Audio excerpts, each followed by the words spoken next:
Hello, and welcome back to the Urology Care Podcast, the official podcast of the Urology Care Foundation. In just a few moments, you'll hear from two of our Humanitarian Grant Program recipients as they talk about their passion for helping bring care to others. The work these doctors do across the world helps the lives of patients and their families. This includes giving details about a certain condition or disease, doing surgery, and helping to donate supplies, just to name a few. The work these doctors do is truly amazing, and we are happy to share their stories with you. I'm Rajiv Singal. I'm a urologist here in Toronto. I work at Mike Laguerre Hospital, and I'm part of the University of Toronto. I've had the privilege of having a great practice over the course of coming on 28 years, and I've had the great privilege of being able to care for women and men with urologic disease. It's been a real honor. Hi, I'm Dana Weiss. I'm an assistant professor of pediatric urology at the Children's Hospital Philadelphia.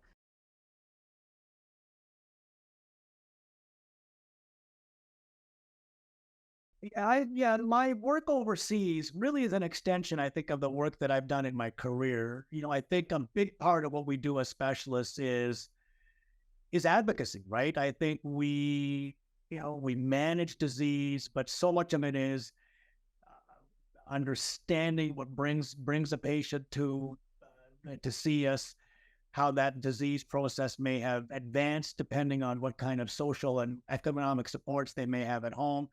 So I've always been struck by that role, even here in my domestic career for all these years. And so I've always wanted to take some of that experience overseas. And so I just wanted to, provide and at least be able to bring some of the skills I've learned overseas, primarily in the hope that we could teach and train individuals in Malawi, in my case, which is in the southern part of Africa, to understand some of the things that need to be understood in terms of caring for urologic patients, and in particularly men's health, because so much of what we do there is around prostate disease and prostate cancer. And so educating people around how to manage them, know what to look for, and at least provide some basic rudimentary surgical skills, and hopefully more as we go along. I really embraced that as an opportunity I wanted to do. And I've been going to Africa for about 7.5, 8 years, and it's been a real privilege. The grant that I received from the Urology Care Foundation will aid in my mission to optimize the care of patients with bladder exstrophy, not only in the U.S., but in India as well. And then now even around the rest of the world, because people are traveling not just from other parts of India, but even from Africa, and we had a patient from the Bahamas, are coming to Civil Hospital Ahmedabad for their care.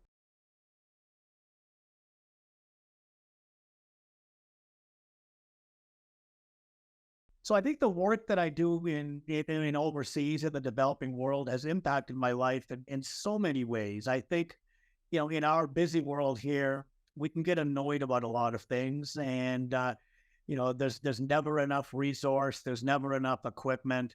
And I think when you work in an environment where even the basics are often missing, it's very humbling. So I think it's made me a much more patient doctor as I every time I come back, it just reaffirms that, for all the things we all have to deal with as surgeons in the U.S. and in Canada and in the developed world, that in many ways we still are so much further ahead. So I think just it brings a certain calm. It's maybe a more patient doctor. It's made me, I think, a better educator because of that, and a more responsible leader as well.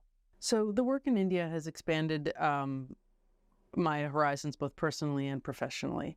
I've had the opportunity to work with urologists and pediatric surgeons, both from around the U.S. who all travel to Civil Hospital, but also observers who come from all over the world, and we get time to both observe surgeries, watch the surgeries. I'm on faculty, so I'm performing some of the surgeries as well, And in the meantime, we get to talk and share ideas. So it's been a great growth to be able to, or great opportunity of for growth to learn how they manage and care for children with exstrophy, but also with a whole host of other congenital urologic conditions.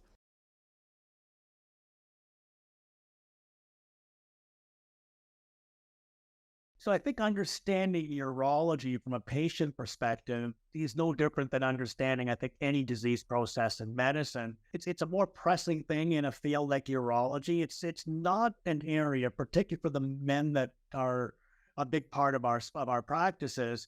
It's not an area that people tend to think about or talk about. You know, the nature of men, they don't tend to talk about their healthcare in general, and so often their partners will be the one that will, ask them to come and get checked or get a PSA drawn. And so just anything that starts that conversation that, this is actually what urology is, and this is why it matters, and these are the things you can do, both from understanding what disease may be at play, but just from a men's health perspective. And from a women's health perspective, there's a number of diseases we treat that are common. So everything we treat, the better your patient understands it, the better they can work with us as partners in their care to get better, to recover from surgery, to mitigate risk factors, to mitigate risky behavior. So all of those things, I think, matters. So patient education can help to empower families and patients and the children themselves as they get older to take charge of their own health and see what they can do to contribute to their overall outcomes. I think one of the things that we've learned is that physical therapy, especially pelvic floor physical therapy, can really aid in the development of continence over time. It's not a quick fix, but it's the kind of thing where gradually over time, over years, little by little, people can get better. And so by teaching patients and families some of the exercises to do, they can hopefully aid in the end result, which is our goal is to have them be able to hold urine and be able to void volitionally. And so by being able to bring Sarah Cooper, the expert in pelvic floor physical therapy, to be able to talk to families, talk to the patients, teach them exercises to do, and also to teach local providers what they can then pay forward to all their other patients is such a great opportunity.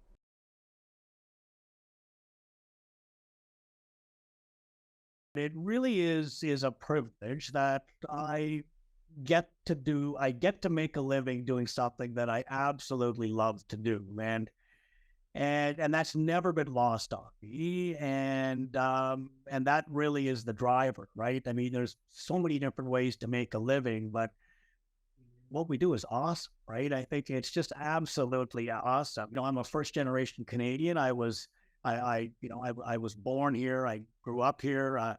But it's a function of an emigration decision that my parents made many years ago.